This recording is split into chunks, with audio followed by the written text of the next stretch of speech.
Bonjour à toutes et à tous, bienvenue à ce webinaire, le 3e atelier de l'année 2023, consacré à un sujet un peu particulier qui est l'éco-conception électronique. Donc, je suis Stéphanie Chaune, directrice écosystème de SCS, et je vous informe que cette session va être enregistrée et que vos micros par défaut en tant qu'auditeurs seront coupés, mais nous souhaitons des interactions si possible et des questions. Donc, n'hésitez pas à utiliser le module questions. Nous passerons en revue ce module régulièrement pour voir s'il y a des choses à exprimer. Et si vous souhaitiez également intervenir, n'hésitez pas, vous pourrez normalement ouvrir votre micro. Donc, je vous présenterai tout à l'heure donc les trois personnes, hein, Monsieur Bourges, Rémi Bourges de InGen Solutions, Nicolas Pogam de Sesters et Arnaud Duclas de Smartali, qui seront nos intervenants par des témoignages finalement très concrets de ce qu'ils font et dans cet esprit d'éco-conception. Je vous rappelle l'objectif de ces webinaires, de ces ateliers, hein, on en fait un certain nombre par an. Les objectifs principaux, c'est de vous donner les clés, les moyens de me comprendre et de vous engager, si c'est quelque chose qui est dans votre objectif, dans la transition écologique. Nous avons clairement, les acteurs du numérique, hein, nous avons clairement une petite dichotomie. Nous sommes à la fois ceux qui permettons pour les autres d'avoir moins d'empreintes en utilisant des outils numériques, mais nous avons également un impact et une empreinte importante. Donc, il faut faire la part des choses et les acteurs du numérique doivent fondamentalement prendre conscience qu'il faut s'engager dans cette transition. Aujourd'hui, c'est encore le démarrage, mais dans très peu de temps, ce sera absolument finalement nécessaire et obligatoire pour tous. Ensuite, c'est vous préparer aux exigences actuelles de vos partenaires, de vos clients, de vos financeurs, de vos investisseurs, de vos banquiers. Bref, à un moment donné, c'est proche dans le temps certainement, nous serons finalement soumis à des critères de tous nos partenaires vis-à-vis de nos engagements. Et enfin, c'est vous permettre de valoriser vos actions et vos engagements et savoir comment le faire, puisque l'important, c'est aussi de communiquer sur ce que nous faisons et pas uniquement de faire sans que les autres ne le sachent. Nous avons un certain nombre de partenaires qui nous accompagnent tout au long de ces cycles, que nous avons commencé en 2022. Et nous avons également un partenariat important avec la région Sud, Provence-Alpes-Côte d'Azur, qui a un dispositif qui s'appelle CEDRE, et qui est un dispositif qui vous permet d'aller dans ce sujet de la transition, alors à la fois la responsabilité sociétale des entreprises, mais également tout ce qui touche à l'environnement et à la transition écologique. Donc, comme je vous l'indiquais, nous sommes à la 3e étape, donc l'éco-conception électronique. Il y aura d'autres sujets. Un peu plus tard dans l'année, l'éco-conception logicielle, qui est un sujet qu'on traite déjà depuis un certain temps, mais qu'on va remettre à jour. Des sujets liés au fonds à impact, là c'est plutôt côté investissement, une grand-messe de tous les acteurs du numérique sur ces sujets-là qui se passera quelque part en octobre, et la fresque du numérique que nous avons déjà commencé à travailler. Pour l'introduire, cette notion d'éco-conception, je me permets de mentionner, donc vous avez en haut à gauche la source, donc c'est la dernière partie de l'analyse prospective à 2020 et 2050 de l'ADEME et de l'ARCEP sur l'évaluation de l'impact environnemental du numérique en France. Et c'est plutôt beaucoup, l'évolution, on va dire. Si on ne fait rien, notre empreinte, alors là, ils parlent d'empreinte carbone, très clairement, va augmenter, selon eux, de 40-45%.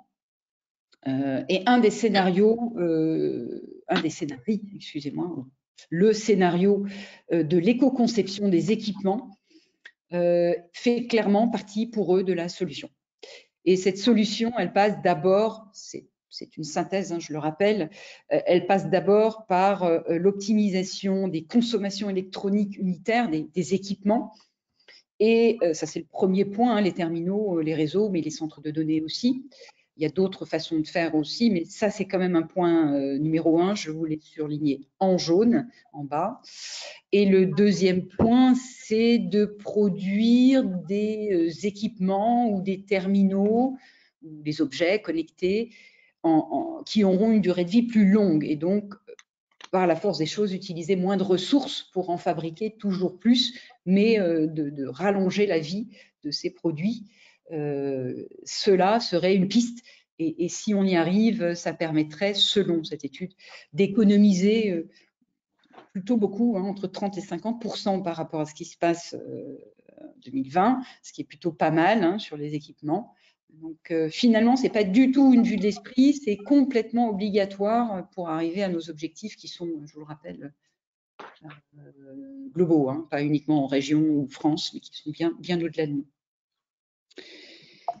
Pour ce qui est de l'agenda, donc Rémi Bourges va un peu introduire ces sujets parce que franchement, quand on parle d'éco-conception, ça peut être peut-être un peu nébuleux. Il y a des terminologies, il y a des normes, il y a des réglementations sur les produits électriques, électroniques.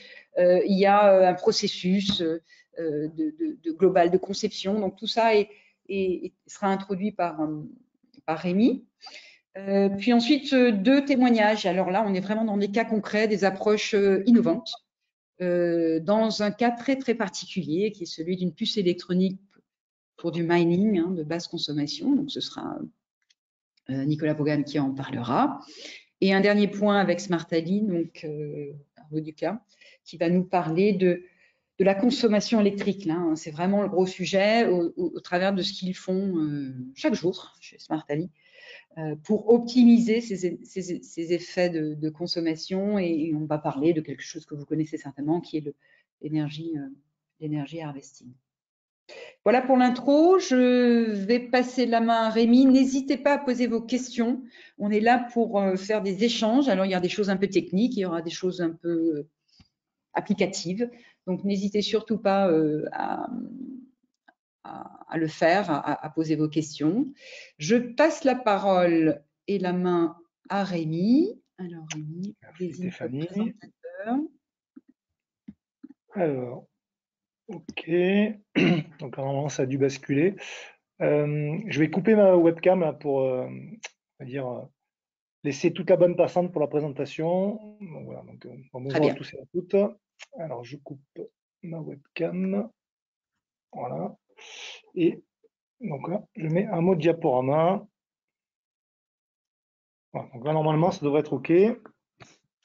Donc bonjour, donc Rémi Bourges, en fait, donc j'ai travaillé pendant plus de 30 ans dans l'industrie, dans un contexte international, donc j'ai fait des activités type ingénierie, projet, vente, marketing, innovation, et je suis maintenant consultant indépendant depuis 2 ans, et j'ai créé ma société donc l'année dernière, qui s'appelle InGen Solutions, dont le cœur, effectivement, le motto, c'est une industrie innovante, digitale et bas carbone, et qui allie performance et développement durable. Donc, les 2 activités se tournent autour de la transformation en industrie du futur, et plus généralement l'industrialisation, et tout ce qui est transition bas carbone, et plus généralement tout ce qui est énergie et environnement. Donc 2 activités, construire la transition pour effectivement passer on va dire, du 3.0 au 4.0, d'une société fortement carbonée à une société bas carbone, et également de soutenir l'innovation technologique pour permettre d'arriver à ces transitions, à des activités soit de conseil, soit des activités un peu particulières de fonds d'investissement participatif en ressources. Alors Stéphanie l'a dit, donc là l'idée c'est pendant 5-10 minutes à vous donner un aperçu global de ce qu'est l'éco-conception. Déjà rappeler qu'effectivement tout ce qui est lié à l'environnement en fait est de plus en plus prégnant et présent dans nos économies. Donc on parle de développement durable depuis 92. Il y a les objectifs aussi de l'ONU qui ont été sur le développement durable qui ont été diffusés en 2015. Donc ça, j'imagine que tout le monde les a déjà vus une fois.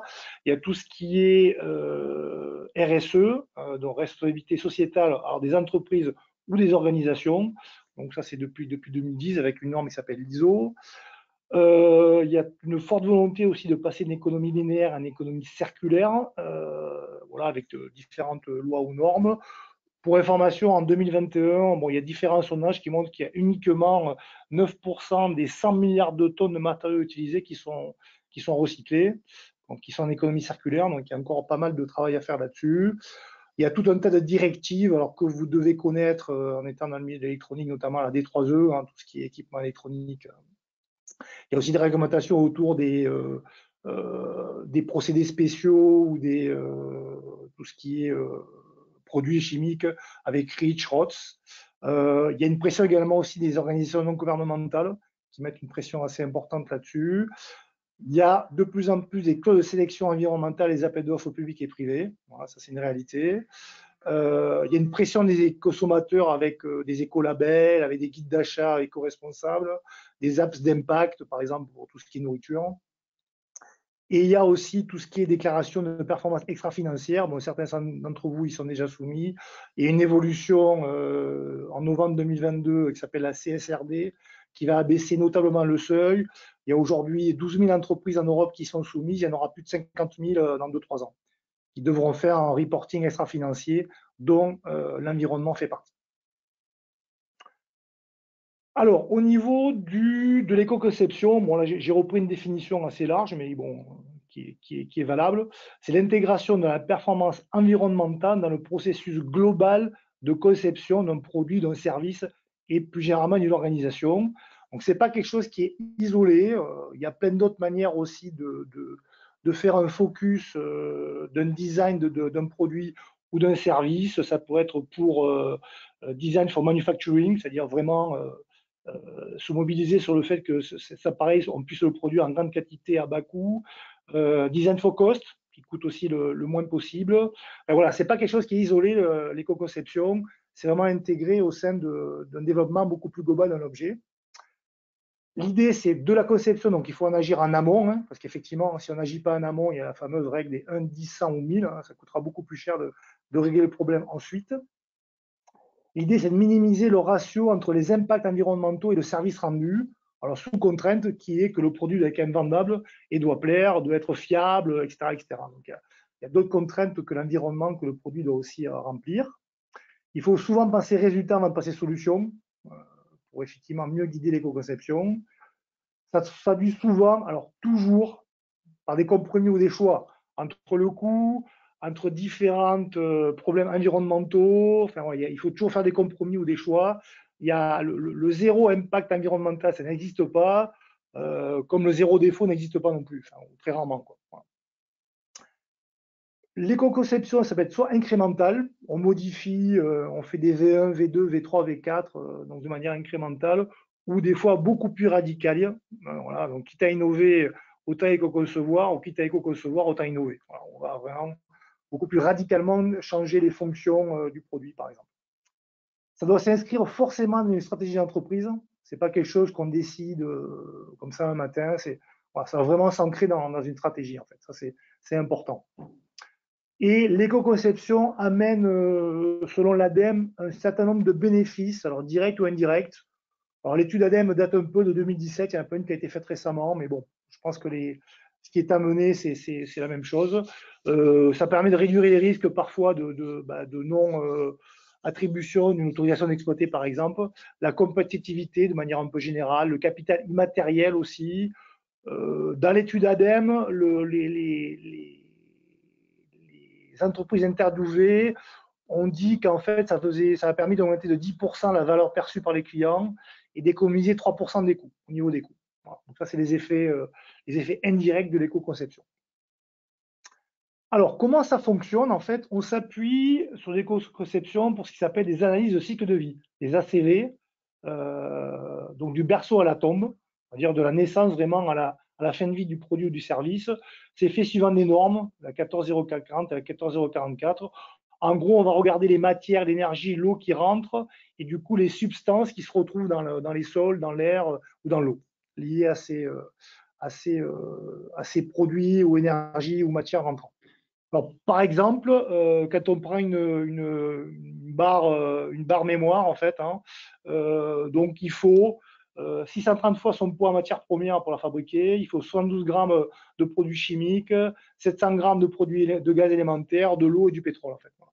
Donc c'est tous ces produits-là où on va regarder effectivement leur impact environnemental.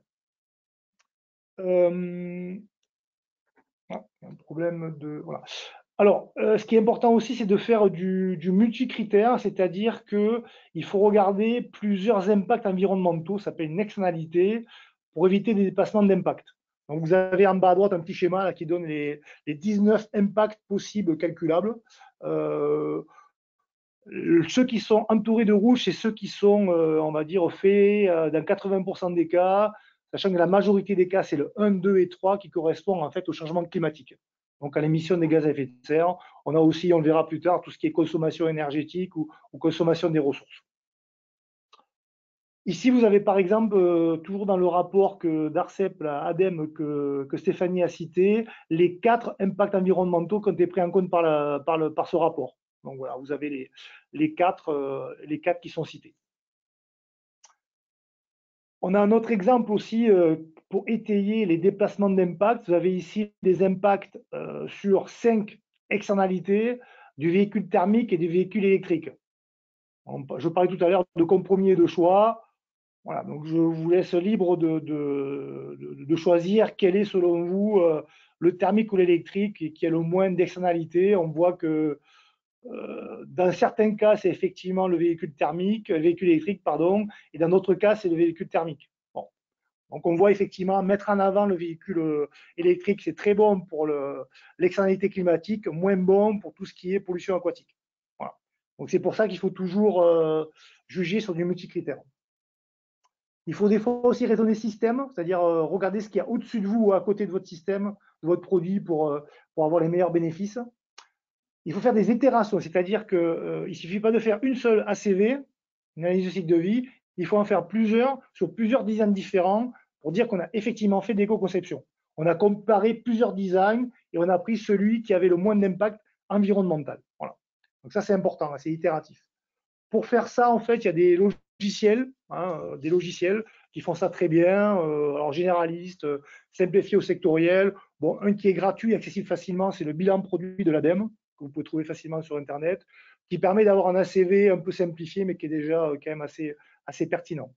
Ces logiciels s'appuient sur des bases d'éco-bilan, où en fait, on va prendre une donnée physique, un litre d'eau, un kilo d'eau, et on va trouver des facteurs d'émission qui vont transformer ces kilos d'eau ou ces litres d'eau en émissions.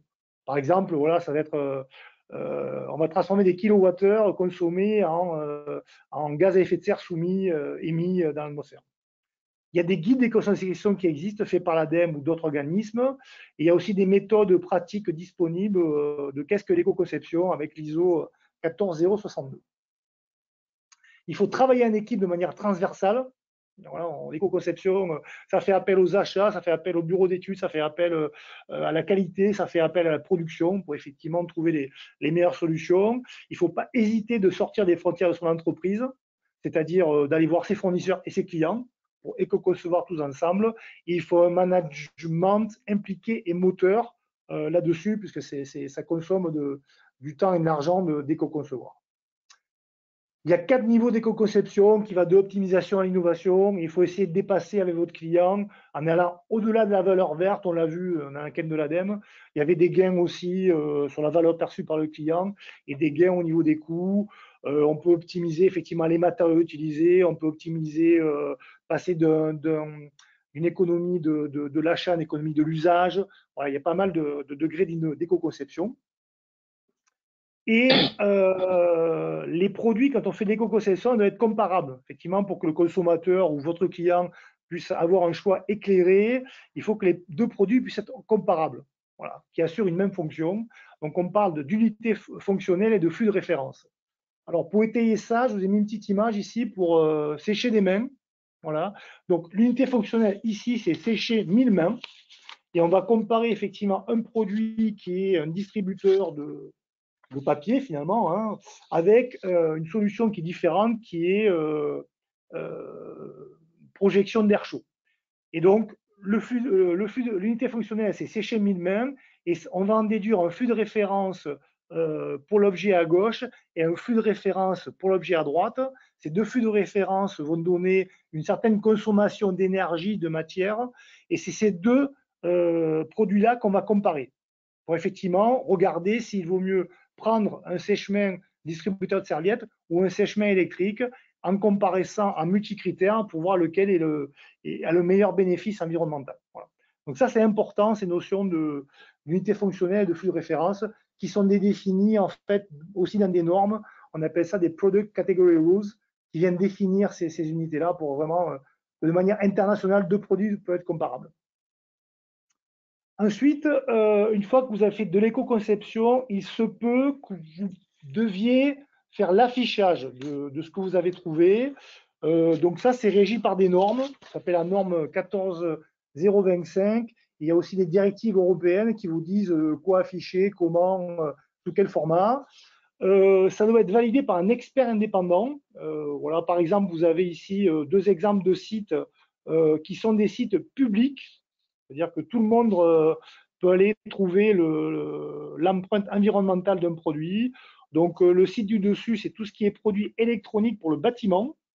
Voilà, donc chaque fois qu'un constructeur de bâtiment veut choisir un interrupteur, un boîtier électronique, il peut aller comparer différents PEP, voilà, des fiches éco-passeport pour trouver quel est le meilleur pour son bâtiment. Il y a aussi un site international mondial qui s'appelle EPD, dans lequel vous allez trouver aussi des fiches. On en verra un exemple tout à l'heure, en fait, qui sont normées. Et le résultat de votre éco-conception, ça peut conduire à un étiquetage, c'est-à-dire que, alors il y a plusieurs étiquetages, et le premier type d'étiquetage où un organisme tiers dit que vous avez l'écolabel, vous avez une consommation d'énergie de niveau B, voilà, c'est d'autres qui disent que. Il y a d'autres types d'affichage qui vous dites que, voilà, vous dites que votre produit, il y a 60% de matière recyclée à l'intérieur, ça c'est vous qui le dites. Et le troisième type d'affichage, c'est celui dont on vient de parler, c'est des résultats, que des résultats. Donc, ce sont des fiches qu'on vient de parler, voilà, qui vous laissez à votre client la liberté de juger de vos résultats, de la qualité de votre éco-conception. Ici, vous avez un exemple en fait que je suis allé trouver sur Internet. Alors, c'est voilà, un Spybox, quelque chose pour les portails, les automatismes de portail en fait. Donc, c'est une fiche EPD. Le constructeur s'appelle Nice. Donc voilà, ça décrit la version. Vous avez ici, on va dire, la communication sur l'engagement de l'entreprise dans sa trajectoire d'éco-conception et de ses produits verts. Vous avez ici les informations sur l'unité fonctionnelle et qu'est-ce qui est pris en compte et pas pris en compte. Et vous avez ici le résultat, qui est un résultat brut, normé. Vous avez par exemple les impacts environnementaux sur l'acidification, sur le réchauffement climatique de votre produit, des composés en flux, vous avez le total. Donc là, le client peut choisir effectivement et choisir en tout état de cause. Vous avez la même chose pour l'utilisation des ressources, les consommations énergétiques en mégajoules de votre appareil. Voilà, donc j'en ai fini avec la présentation générale de l'éco-conception. J'espère que vous a éclairé et bon, je suis prêt à répondre à vos questions ou si vous avez des remarques. Voilà. Merci Rémi. On essaie de faire vite, mais je trouve que c'est plutôt intéressant. C'est les premières bases nécessaires pour qu'on comprenne bien. Est-ce qu'il y a des questions? N'hésitez pas à vous signaler, soit au travers du module questions qui est accessible. Là, c'est plutôt des questions écrites. Soit indiquer si vous voulez vous exprimer dans ce module questions. Dans ce cas-là, on pourra vous ouvrir le micro. Pour l'instant, je ne vois rien, mais on va passer. De toute façon, vous pouvez intervenir quand vous voulez, donc n'hésitez pas. On va passer à Nicolas. Merci beaucoup, Rémi. Restez là, s'il y a des points, des questions, oui, vous pourrez poser aux intervenants suivants qui nous donneront quelques petits exemples. Surtout, n'hésitez pas. Donc, je vais basculer sur Nicolas. Alors, en présentateur, voilà.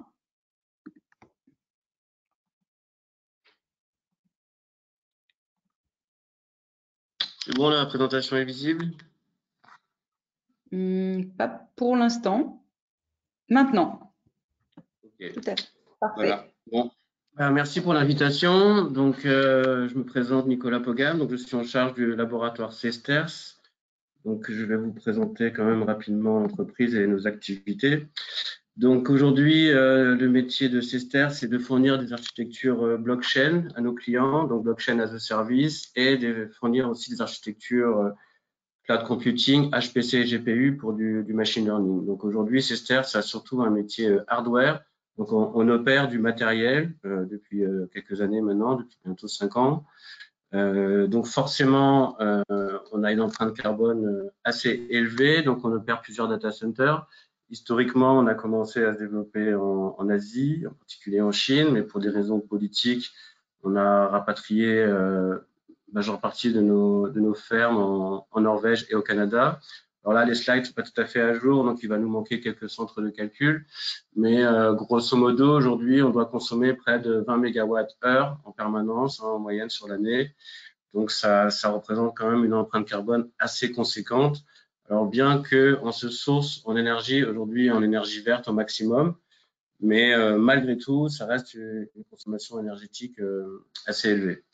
Donc, suite à ça, on a eu une réflexion aujourd'hui, comment améliorer notre empreinte carbone et aussi comment redorer un petit peu l'image que peuvent avoir les cryptos, parce que l'image des cryptos est pas géniale en termes d'empreinte carbone. Donc, il y a 2 ans et demi de ça, nous avons un peu réfléchi à comment on pourrait faire les choses. Donc, nos motivations dans cette démarche ont déjà été des démarches vertes et responsables, hein, de quand même d'améliorer l'empreinte carbone de l'entreprise. Après aussi économique. Si on baisse aujourd'hui les charges électriques de nos systèmes, bah forcément, on diminue aussi les coûts d'exploitation. Et aussi sur nos systèmes électroniques et informatiques. Donc, si on diminue la charge, si on diminue la consommation, on a aussi un bénéfice de diminuer la chaleur générée, ce qui rend aussi plus stable et performant nos systèmes. Voilà. Donc, notre logique d'éco-conception aujourd'hui, elle est focusée, on va dire, sur l'usage de nos appareils, plus que dans son développement et dans sa durabilité, même si aujourd'hui ce sont des composantes qu'on tend à intégrer, mais le focus principal aujourd'hui est sur la performance énergétique de nos appareils. Donc, concrètement, depuis 5 ans, nous étions opérateurs de ce matériel, mais suite à une décision en interne, on a constitué un laboratoire qui nous a permis en fait de réfléchir à la fabrication nous-mêmes de notre matériel. Donc, on s'est posé la question aujourd'hui dans notre métier en tant que miner de crypto-monnaies, où va l'énergie? Donc, l'énergie va principalement dans la production minière. Donc, dans le jargon des cryptos, c'est ce qu'on appelle le hash rate. Donc, ça consiste en fait à fabriquer des clés cryptographiques. Donc, il faut savoir que pour générer une clé cryptographique, on consomme à peu près 30 picojoules. Mais il faut savoir qu'en permanence, le réseau Bitcoin consomme 334 exahash, donc ça fait beaucoup de zéros, hein, c'est 10 puissance 18 clés par seconde, qui pour une consommation globale du réseau Bitcoin, et je parle uniquement du réseau Bitcoin, correspond aujourd'hui à 129 TWh, à peu près une centaine de centrales nucléaires. Donc aujourd'hui, la promesse de notre éco-conception et de notre développement au sein du laboratoire Cesters est de réduire de 10 à 20% la consommation énergétique du réseau Bitcoin, ce qui pourrait permettre d'éteindre une vingtaine de centrales nucléaires. Alors, le deuxième poste de dépense énergétique dans notre métier est de refroidir les systèmes, parce que ces systèmes génèrent énormément de chaleur. Donc, il faut savoir aujourd'hui que pour refroidir 1 mégawatt de charge de serveur, il faut à peu près, en moyenne, bon, ça dépend un peu des systèmes de refroidissement et du type de serveur, mais il faut 1 mégawatt d'énergie pour climatiser les serveurs. C'est-à-dire que pour 1 mégawatt de charge utile, on se retrouve à dépenser 2,2 mégawatts, ce qui correspond quand même à des quantités énormes d'énergie. Alors, quelle a été notre stratégie aujourd'hui dans cette réflexion d'éco-conception? Donc, on a 3 axes majeurs qu'on exploite pour arriver à nos fins. Donc, la première est d'utiliser les technologies asynchrones en électronique, en microélectronique, pour diminuer la consommation. On a aussi dans notre process de développement pour nos modèles une approche full custom, donc je vais en parler dans les slides suivantes. Et aussi, donc, comme je vous expliquais, refroidir les systèmes consomme beaucoup d'énergie. Donc, on a aussi une approche innovante, c'est-à-dire que le développement de nos cartes électroniques sont pensées dès le début pour être refroidis avec des systèmes d'immersion cooling. Donc, je vais aussi rapidement vous expliquer ce qu'est l'immersion cooling.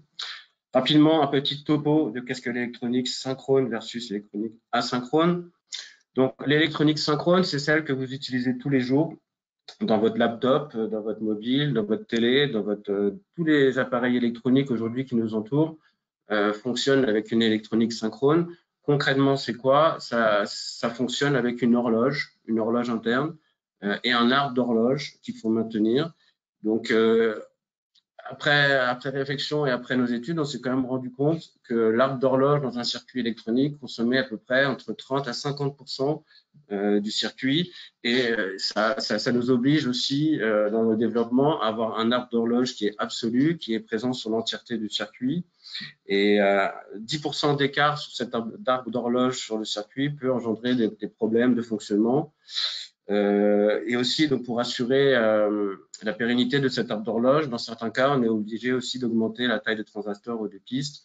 Voilà, donc ça, on ne s'en rend pas forcément compte, mais ces horloges, aujourd'hui, c'est systématique. Aujourd'hui, n'importe quel process de développement en microélectronique, les logiciels, ils vous mettent des horloges. Aujourd'hui, si vous ne mettez pas d'horloge, vous avez des erreurs partout dans vos systèmes.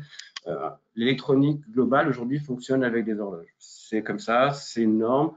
Donc nous, aujourd'hui, on a cherché à sortir des sentiers battus et on s'est intéressé donc à ce qu'on appelle à l'électronique asynchrone, qui est très propice à la cryptographie. Alors l'électronique asynchrone ne fonctionne pas dans tous les use cases.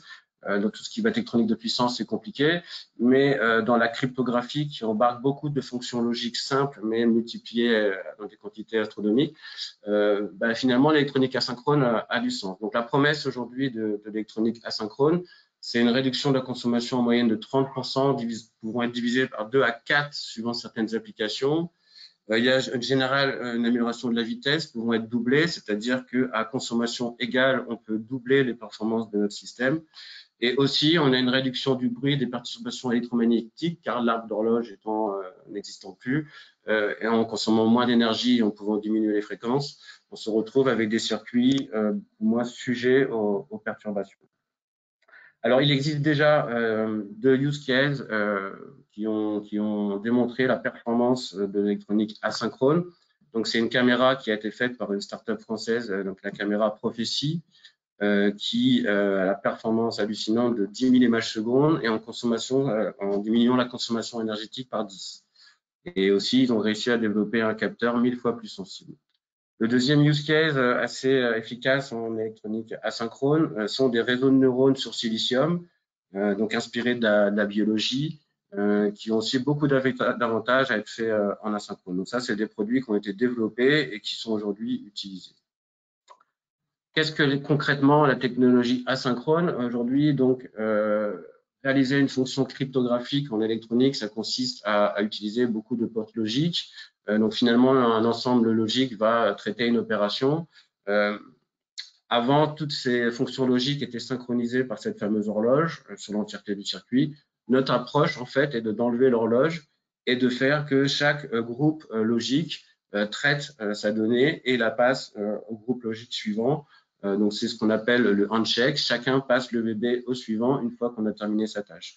Et la synchronisation du circuit va tout simplement se faire, en fait, par le design et la cohérence de la réflexion qu'on va avoir sur l'approche du circuit. Le deuxième axe aujourd'hui qu'on a utilisé pour améliorer la performance et la consommation énergétique de nos systèmes est un développement en full custom. C'est-à-dire qu'aujourd'hui, quand vous voulez développer une puce électronique, vous allez devoir choisir une technologie, des logiciels. Tout ça, en fait, ça embarque des bibliothèques déjà faites. Si vous avez besoin d'inverseurs, d'additionneurs, ce genre de choses. Aujourd'hui, tout est déjà fait. Nous, la logique qu'on a aujourd'hui, c'est qu'on est rentré à transistor level, c'est-à-dire qu'on rentre vraiment dans les basses couches de la technologie pour concevoir en fait nos ensembles logiques d'un point de vue transistor directement. Ça nous permet en fait d'économiser beaucoup de blocs et d'optimiser le remplissage des blocs.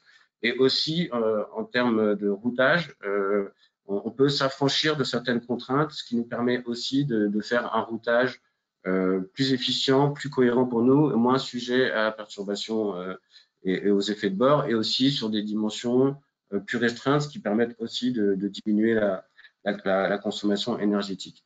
Bon, donc, comme je le rappelle, en fait, la cryptographie est très propice à l'électronique asynchrone. Finalement, si on regarde la fonction de hachage SHA-256, donc qu'est-ce que le hachage, qu'est-ce que le mining? Ça consiste simplement à transformer une chaîne de caractères. Donc là, on peut voir Hello, qui est transformé en SHA-256, donc une sorte de ligne de caractères complètement imbuvable comme ça. Donc, cette action de transformer Hello en chaîne de caractères de SHA-256 a consommé 30 picojoules. Finalement, cette fonction de hachage embarque un ensemble de logic gates que nous avons en fait aujourd'hui additionné et fait nos fonctions logiques nous-mêmes à la main sur une couche transistor. Donc, bon, on ne peut pas non plus tout dévoiler, mais on a réussi en fait à diminuer drastiquement le nombre de transistors sur notre circuit électronique à fonction égale. C'est-à-dire qu'aujourd'hui, si vous prenez toutes les librairies constructeurs et fondeurs et que vous faites rapidement votre fonction SHA-256, vous pourrez la faire en une journée, il n'y a pas de problème, mais vous avez embarqué un certain nombre de transistors. Aujourd'hui, si on rentre au niveau du transistor level et qu'on fait nous-mêmes aujourd'hui une fonction logique avec nos petites mains et nos petites logic gates, et bien finalement, on réduit drastiquement le nombre de transistors. Si on réduit le nombre de transistors, on réduit le nombre de transitions. Si on réduit le nombre de transitions, on réduit drastiquement la consommation énergétique de nos circuits. Alors, le troisième axe qu'on a eu aujourd'hui de réflexion, c'est dès le début de la conception de nos puces et de nos PCB et de nos circuits électroniques, c'est en fait le refroidissement par immersion cooling. Alors, en quoi s'agit-il?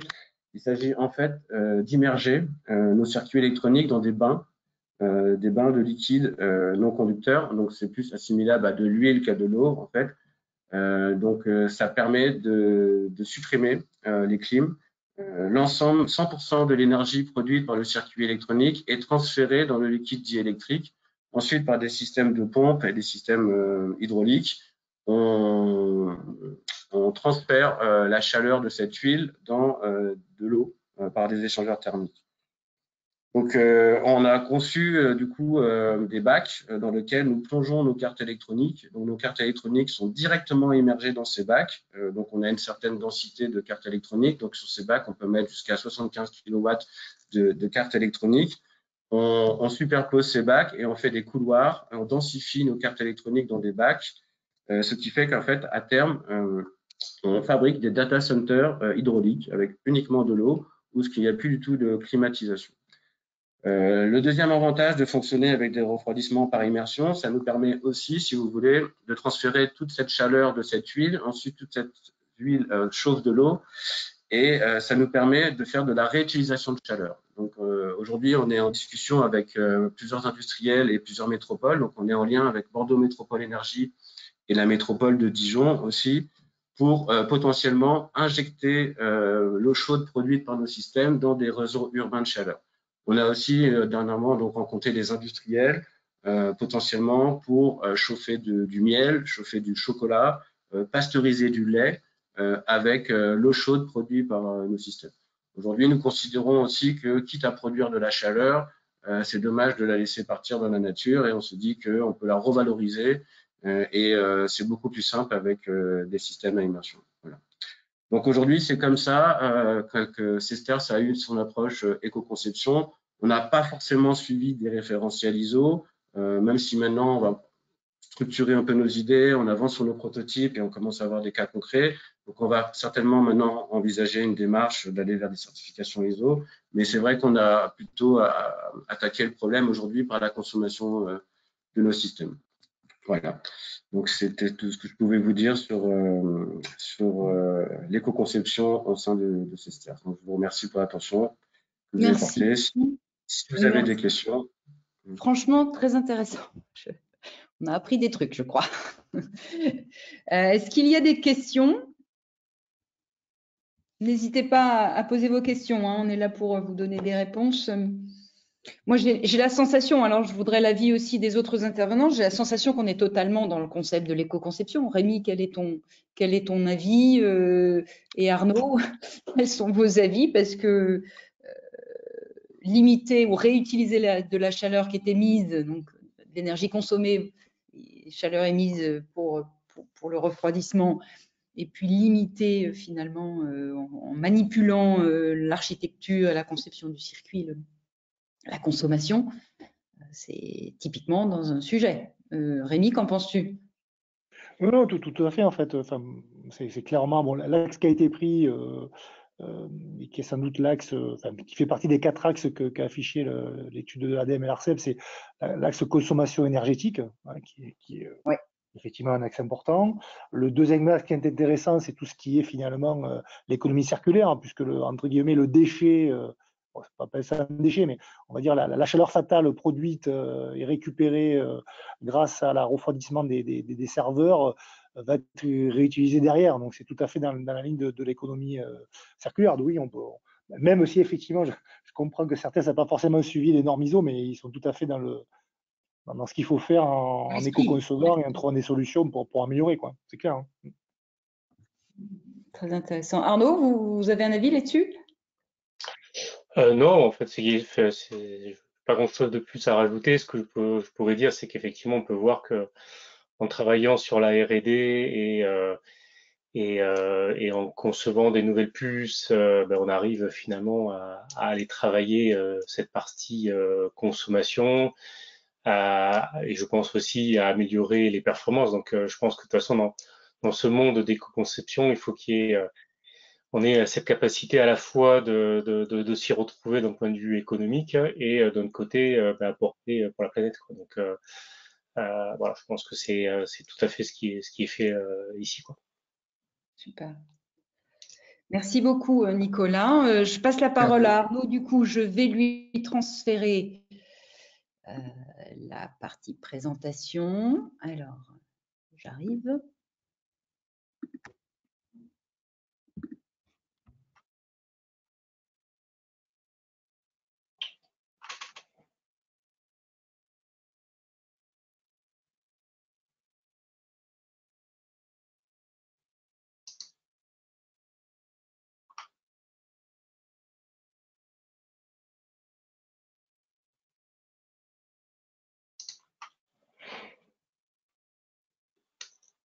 Est-ce que vous voyez mon écran?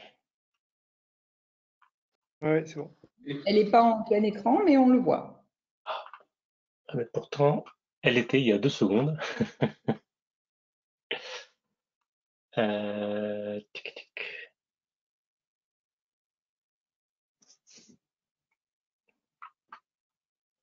Sinon, laissez-le le plus grand possible si ce n'est pas possible.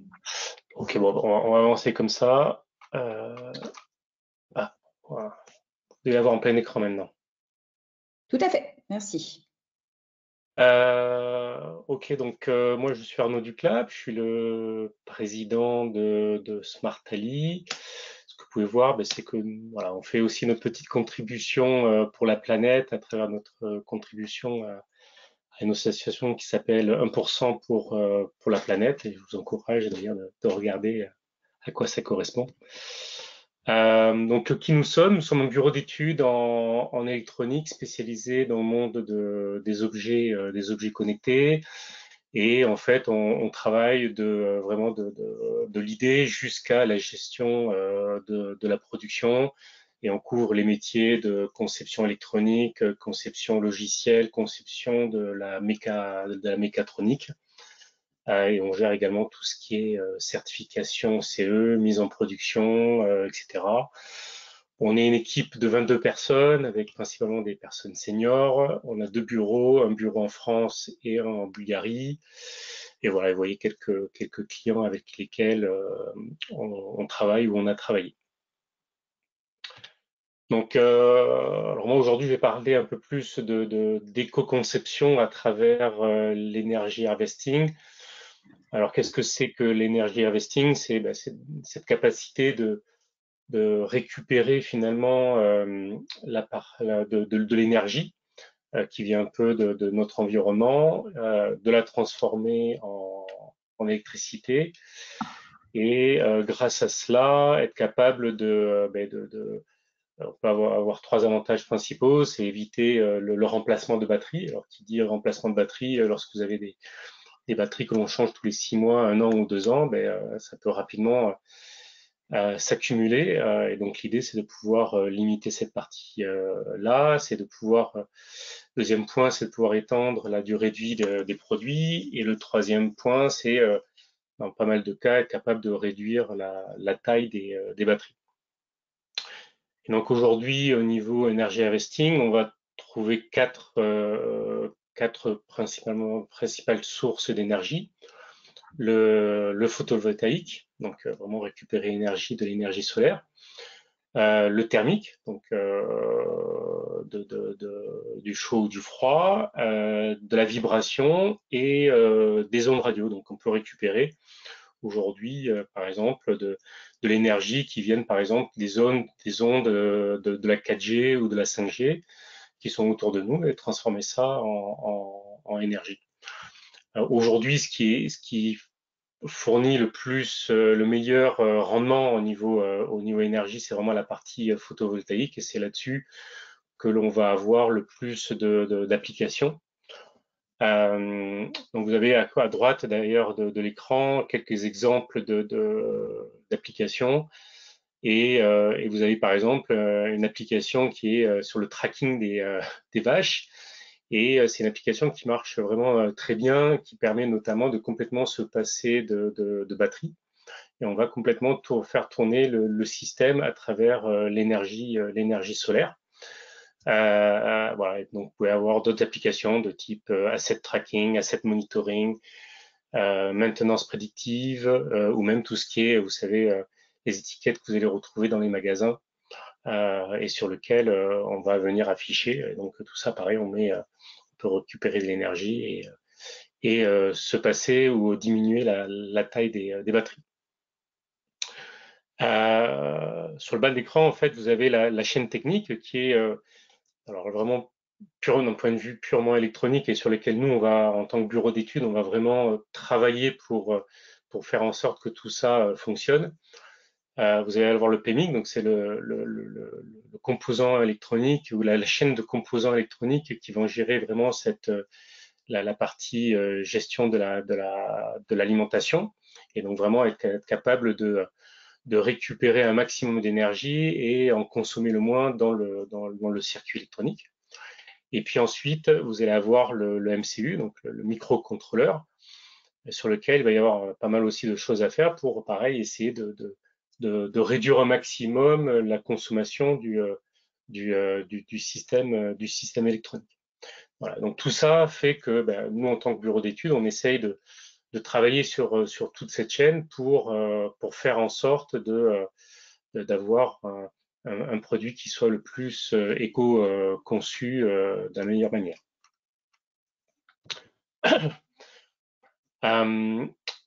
Sur cette slide, en fait, je présente un des produits que l'on a développé qui met un peu en musique cette éco-conception. Donc là, on est en fait sur un produit qui est un capteur de température et d'humidité et qui vient récupérer en fait toute de l'énergie à travers un petit panneau solaire qui est directement intégré dans le produit. Et donc grâce à ce petit panneau solaire, on vient donc le produit vient ensuite transmettre, vient transmettre les informations à travers un protocole qui est le protocole LoRa. Et qui peut transmettre sur plusieurs kilomètres la donnée vers un cloud, par exemple un cloud d'Orange, pour venir ensuite stocker les données. Donc aujourd'hui, ce petit panneau va nous fournir quelques microampères d'énergie. Et puis derrière, nous, on va vraiment travailler à la fois sur une optimisation du hardware, donc de la carte électronique. Donc, on va travailler par exemple sur la performance de la radiofréquence parce que plus vous allez avoir une antenne qui est bien conçue, une chaîne d'acquisition de ce signal radiofréquence qui est bien conçue, plus la qualité de la communication va être bonne et plus vous allez pouvoir réduire la consommation électrique de cette chaîne radiofréquence. Et également, il y a vraiment cette partie efficacité de l'alimentation qui est extrêmement importante puisque pareil, plus vous allez avoir une efficacité des composants électroniques qui vont gérer cette chaîne d'alimentation, plus vous allez pouvoir vous rapprocher de l'efficacité maximale, des 100% du rendement énergétique, qui est ce qu'on recherche à avoir. L'autre point qui est vraiment critique, ça va être plus d'un point de vue logiciel, ça va être vraiment l'optimisation côté logiciel. Et deux gros axes d'amélioration que l'on peut avoir d'un point de vue technique, ça va être réduire la taille des paquets qui vont être transmis par radiofréquence. Donc, plus vous allez être capable de travailler sur réduire le nombre de données envoyées et donc réduire les temps de transmission en radiofréquence, plus automatiquement on va réduire la consommation. Et l'autre partie qui est extrêmement importante dans un design électronique, ça va être de vraiment gérer les cycles sur lesquels on va mettre tout ou partie de la carte électronique en mode veille, avec les différents types de mode veille, mais l'idée c'est d'essayer de mettre l'électronique en mode veille le plus profond possible, le plus longtemps possible, et également tous les périphériques qui sont sur la carte électronique également en veille le plus longtemps possible pour réduire la consommation globale de la solution.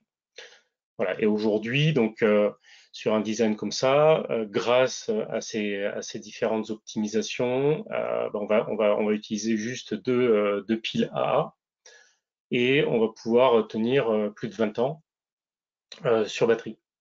Donc voilà, après tout dépend bien sûr des cas d'usage, de ce que l'on fait autour de ça, mais voilà, on peut vraiment tenir du coup même sur quelque chose qui va transmettre par radiofréquence de manière régulière, on va pouvoir tenir très longtemps sur batterie. Voilà, c'est tout pour moi. Si vous avez des questions. Bien.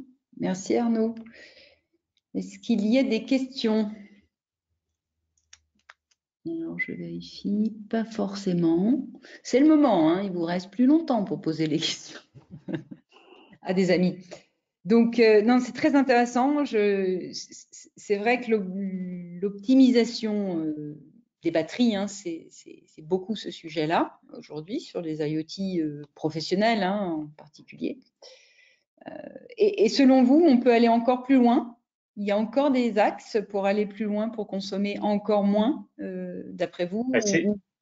Tout à fait. Ces techniques d'énergie harvesting sont en progression constante. Notamment de plus en plus, il y a par exemple, je parlais d'être capable de récupérer l'énergie des ondes radio qui nous entourent. On sait que de plus en plus, on a des ondes radio qui nous entourent. Et il y a vraiment des solutions techniques qui sont mises en place de plus en plus efficaces. Et donc, plus l'efficacité augmente, plus on peut récupérer de l'énergie, plus on peut récupérer de l'énergie, plus les cas d'usage que l'on va avoir autour valent le coup, en tout cas, sur ce type de solution. Donc, oui, si on regarde, il y a même juste 3, 4 ans, 5 ans, il y avait très peu de solutions d'énergie harvesting dans le milieu de produits vraiment concrets. Et aujourd'hui, on commence à avoir vraiment de plus en plus de solutions qui arrivent de manière concrète. Mais en tant que bureau d'études dans le milieu des objets connectés, on est très consommateur finalement de piles, malheureusement. Et voilà, et donc on essaye de trouver, quand c'est possible, des solutions pour réduire cette consommation. D'accord. On a encore du boulot alors. Ah, ouais, tout à fait. Il y a encore beaucoup de boulot, mais ce que l'on voit aussi, c'est que on peut se retrouver avec certaines solutions où on se passe complètement de la partie pile. Donc, et on peut avoir donc du coup des solutions qui fonctionnent ad vitam aeternam sans l'usage de piles. Je vous ai parlé du tracking de vaches. Il y a aujourd'hui des solutions par exemple d'interrupteurs qui communiquent en radiofréquence qui pareil fonctionnent complètement sans pile et donc juste avec l'énergie mécanique Oui. Voilà, donc il y a de plus en plus d'applications voilà, ça devient dans le domaine du possible. Très bien. Bon, je pense qu'on peut peut-être rassurer un peu l'ARCEP et l'ADEME, du coup, que effectivement, on a encore un peu de boulot, mais on fait déjà des choses pas mal et peut-être ce sujet d'éco-conception des produits électroniques sera effectivement capable de limiter ou en tout cas de donner des voies pour permettre de moins consommer d'énergie et de garder les produits le plus longtemps possible. 20 ans, c'est énorme. Enfin, ça me semble énorme. Donc, après, ça dépend des milieux, mais ça semble quand même beaucoup. Donc, si on peut rajouter encore quelques années, ce sera d'autant mieux. Donc, on va les rassurer là-dessus. C'est rajouter, excusez-moi, c'est rajouter à la fois quelques années et c'est rajouter parce que là, je prends un cas d'usage qui est bien spécifique, mais on peut malheureusement pas appliquer et être capable d'avoir ça sur 20 ans dans tous les cas d'usage. Donc, c'est augmenter le nombre de cas d'usage petit à petit sur lequel on peut faire de l'énergie harvesting et être capable de réduire notre empreinte carbone là-dessus. Oui, tout à fait. Je vois qu'il y a une petite question. Alors, je vais vous la lire. Y a-t-il des compétences spécifiques pour adresser l'éco-conception? Alors, des compétences, j'imagine, techniques ou des compétences pour la personne qui a posé la question? Techniques, tout à fait. Y a-t-il des compétences techniques spécifiques pour adresser l'éco-conception? C'est une question ouverte aux trois participants. On a pu voir finalement entre ce que Nicolas présentait ou moi-même que effectivement lorsque on veut vraiment travailler sur les différents axes de l'éco-conception, si au niveau de la carte électronique par exemple, il va falloir travailler comme je l'ai montré à la fois sur la partie de la carte électronique en elle-même ou côté logiciel sur vraiment un certain nombre d'optimisations. Nicolas a montré que si on veut vraiment traiter la chose et carrément développer des puces spécifiques, c'est vraiment aussi des compétences assez approfondies qu'on doit avoir. Et puis il n'y a pas que ça, c'est que on peut voir que l'éco-conception c'est un tout, c'est-à-dire que c'est effectivement la carte électronique, la logiciel, c'est comme l'a montré Rémi en début de présentation, c'est vraiment être capable de jouer sur tous les axes finalement de ce que va émettre le produit. Nous, de notre côté, par exemple, on est aussi énormément utilisateur de plastique. Oui. Qui dit plastique dit aussi utilisation de beaucoup de produits pétroliers.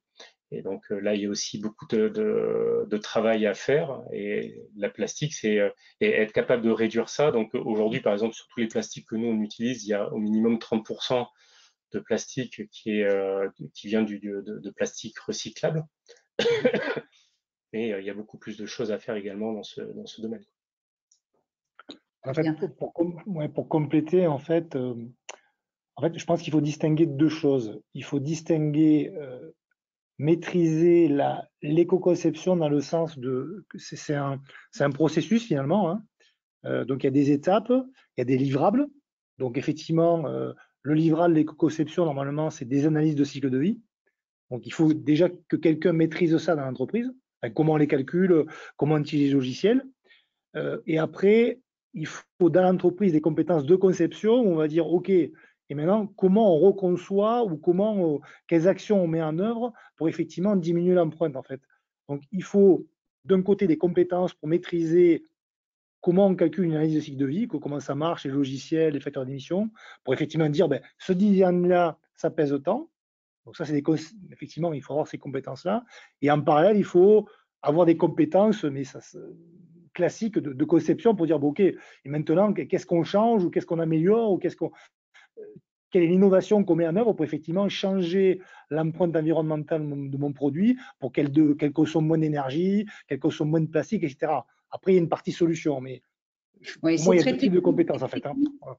Technique et très coopératif et très gouvernance aussi. Hein, c'est pas uniquement. Exactement, c'est ça. Mais si effectivement il faut produire une analyse de cycle de vie ou une fiche environnementale, oui, il faut ce type de compétences-là dans l'entreprise. Mais après, il faut des compétences pour trouver des idées et innover pour diminuer les empreintes, en fait. Hein. C'est deux choses différentes, en fait. Voilà. J'ai encore une petite question. On a une question. Je vous ai ouvert le micro, monsieur. Donc, c'est François qui bonjour. a levé la main. François Perticara chez Thales. Donc, je m'occupe de la partie ESG pour les opérateurs téléphoniques. Donc, définir la stratégie, l'éco-conception des produits, etc. etc. Donc, je voulais avoir une question par rapport à l'électronique. Moi, je suis plutôt dans le soft, hein, donc j'attends vivement la prochaine session sur l'éco-conception logicielle. Et merci de vos présentations, elles sont vraiment très riches. Sur l'électronique, ce que j'en ai fait quand j'étais beaucoup plus jeune, je voulais savoir, est-ce qu'il y a des initiatives, parce que voilà, on parle éco-conception, on essaie de réduire et de décaler la durée de vie, ce qui est très très bien, mais bon, dans 20 ans, le composant, on l'aura, il sera là, gérer combien de déchets. Et on sait que les déchets électroniques, c'est vraiment une catastrophe, donc notamment au niveau des téléphones portables, tout comme ça. Est-ce que dans l'éco-conception, au niveau électronique, on peut, parce qu'à la fin, c'est des transistors, et on a besoin de ces transistors pour faire quelque chose, et est-ce qu'on peut pas imaginer de pouvoir récupérer les composants ou les FPGA ou les ASIC, les reprogrammer pour pouvoir les réutiliser, c'est-à-dire dès le départ concevoir des composants qu'on pourrait dessouder ou je sais pas comment, pour pouvoir les réutiliser et les remettre dans un cycle pour faire peut-être des objets un peu moins performants, c'est comme la loi de Moore qui est en train de s'affaisser. On pourrait continuer à utiliser ces composants parce qu'au final, même si on fait des efforts, en mesurant et en réduisant, ça devient un déchet, l'électronique. C'est vrai. Est-ce que quelqu'un a un point de vue là-dessus dans l'assistance? Alors, ça me paraît très compliqué. J'aime beaucoup l'approche, mais ça me paraît assez compliqué au niveau réalisation parce qu'au niveau des composants électroniques, vous avez vraiment technologiquement en fait des process technologiques qui sont très différents suivant si vous allez avoir des équipements qui ont besoin de beaucoup de puissance, comme par exemple ce que fait Sesterce, ou des composants ou des produits comme nous on fait, qui ont par exemple plus des objets qui vont tourner sur batterie. Donc, vous avez des process qui sont technologiquement qui sont vraiment différents. Et ça me paraît assez compliqué de pouvoir imaginer une réutilisation totale de ces composants. Maintenant, c'est sûrement un bel axe de réflexion à avoir. Ce qui se passe, qui pourrait se passer un peu plus, c'est effectivement déjà qu'on puisse retraiter un peu plus les composants tels qu'ils sont et récupérer un peu mieux les matériaux qui sont à l'intérieur des cartes électroniques pour pouvoir recycler et pouvoir le réutiliser dans un deuxième temps. Mais déjà mieux gérer la partie encore mieux gérer la partie recyclage finalement, sans pour autant pouvoir peut-être carrément les reprendre et les réutiliser dans d'autres objets électroniques ou etc. Mais c'est un sujet à creuser effectivement. Tiens, on pourra alors, ce qui est pas mal passé malgré tout pendant la crise des composants qu'il y a eu sur les 2-3 dernières années, c'est qu'il y a certaines sociétés malgré tout qui sont spécialisées sur le fait de récupérer comme ça des cartes électroniques, dessouder les composants et les revendre parce qu'il y avait une telle pénurie que il y a certaines sociétés qui sont spécialisées et qui ont récupéré quelques composants. Après, je ne sais pas si au final le bilan carbone est si bon que ça, parce que c'est de l'énergie de récupérer les composants, les remettre en bobine, les renvoyer à droite et à gauche pour gérer ça, sachant qu'en général cette manipulation était faite plutôt du côté de la Chine. Voilà. Donc, mais il y a des choses qui se font déjà dans ce domaine-là.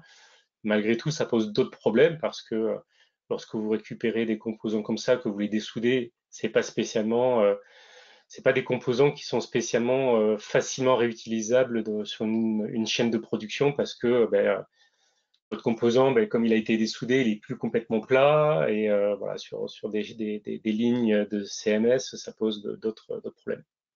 D'accord. On va prendre Ouais, une dernière petite question. je voulais compléter, Stéphanie, si c'était possible ou pas, la question. Très rapidement, Ouais, parce qu'on non, a des très horaires. rapidement, attention, le recyclage, c'est un vrai sujet, mais bon, il faut des filières existent.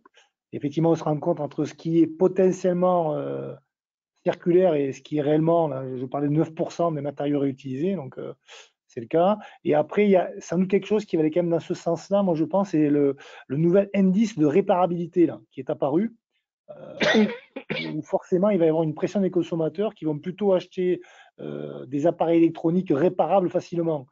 Donc ça veut dire quelque chose qui s'échange, enfin entre guillemets, peut-être pas le composant en lui-même, mais globalement la carte électronique qui va vivre beaucoup plus longtemps qu'avant. Donc je pense que l'indice de réparabilité, là, ça va faire beaucoup de bien dans ce sens-là, en fait. Ouais. Pour les Augmenter la objets durée de vie. Et, ouais. oui, pour les objets grand public, là, on est plutôt dans le B2B. Juste un dernier point, et on va devoir clôturer là. Donc, la question est la suivante. Pensez-vous que les jeunes ingénieurs soient préparés à cette nouvelle façon d'appréhender l'éco-conception? Alors, ça, c'est votre propre expérience du recrutement, de ce qui se Bah, passe. ça commence, mais c'est pas encore totalement acquis, j'ai l'impression quand même. Mais après, ça commence tout juste à s'éveiller sur ces sujets-là. Moi, j'ai quand même l'impression qu'aujourd'hui, dans le développement électronique, on est dans des couloirs et des façons de faire. Donc, monsieur faisait un peu référence à la fin de la loi de Moore. Aujourd'hui, on est un peu une course effrénée à la réduction, à la miniaturisation. C'est un process industriel, donc tous les 2-3 ans, on doit diminuer la gravure, c'est comme ça. J'ai plus l'impression qu'on est quand même dans un challenge permanent à diminuer la taille de la gravure sans vraiment se préoccuper si ça a du sens. Aujourd'hui, je pense qu'il y a plein de circuits électroniques qui peuvent être faits dans des tailles plus grosses, mais en fait, parce qu'on est dans une industrie, on utilise les derniers composants, la dernière taille. Et j'ai pas l'impression qu'aujourd'hui, les ingénieurs et les chercheurs soient vraiment sensibilisés. Je vois, par exemple, pour mon exemple d'asynchrone, j'ai pu croiser des chercheurs qui, durant un cursus de 10 ans d'études, n'ont jamais entendu parler d'électronique asynchrone. Donc, bon, alors, est-ce que c'est la solution à tous les problèmes? Je pense pas, mais je crois que ça commence, la sensibilisation à ce niveau-là, mais c'est que le début, quoi. Je pense qu'on peut aller plus loin. Je pense qu'on pourrait, dans les cursus pédagogiques, vraiment rajouter des matières ou des dimensions sur l'éco-conception dès les cursus pédagogiques. Je crois que c'est balbutiant aujourd'hui. Enfin, ce qui est sûr, c'est que les jeunes, moi je suis pas jeune, hein, vous avez vu la caméra, donc, sont beaucoup plus sensibles que nous l'étions, enfin que je l'étais à mon époque sur des sujets environnementaux. Je ne sais pas si vous avez vu dans la presse, mais l'année dernière, il y a eu beaucoup dans des écoles d'ingénieurs, des ingénieurs qui ont refusé leur diplôme parce que ça n'allait pas dans le sens écologique. Polytechnique a refusé plusieurs fois que Total Energy soit sur le campus. Enfin, il y a quand même une fibre écologique qui est beaucoup, beaucoup plus présente dans les écoles. Et il y a effectivement beaucoup maintenant d'écoles d'ingénieurs, voire d'écoles de commerce également, parce qu'il y a beaucoup de pression au niveau des financiers pour les finances vertes qui rajoutent dans leur cursus de formation ces items-là. Bon, on est sur des sujets académiques, donc le temps est long, quoi. Donc, mais Tout à fait. ouais, Mais ça va certainement aller plus vite que, si je peux me permettre, plus vite que la musique sur ce sujet. Parce que les pressions qui existent, ben, vous voyez bien ces rapports, vous voyez bien, on ne peut pas ne rien faire. Donc, les choses vont aller un peu plus vite que si nous n'étions pas dans cette situation un peu d'urgence. On va voir comment les écoles d'ingénieurs qui forment les électroniciens, les écoles microélectroniques vont réagir, mais je pense que c'est déjà dans leur liste de ce qui doit être proposé. Je vous propose de nous arrêter là. On a un petit peu dépassé. Merci à tous les participants et à tous les intervenants. Et je vous dis à très bientôt pour la prochaine étape de ce cycle transition écologique des acteurs du numérique. À très bientôt. Merci à vous, bonne journée. Merci. Merci, au revoir. Au revoir, merci.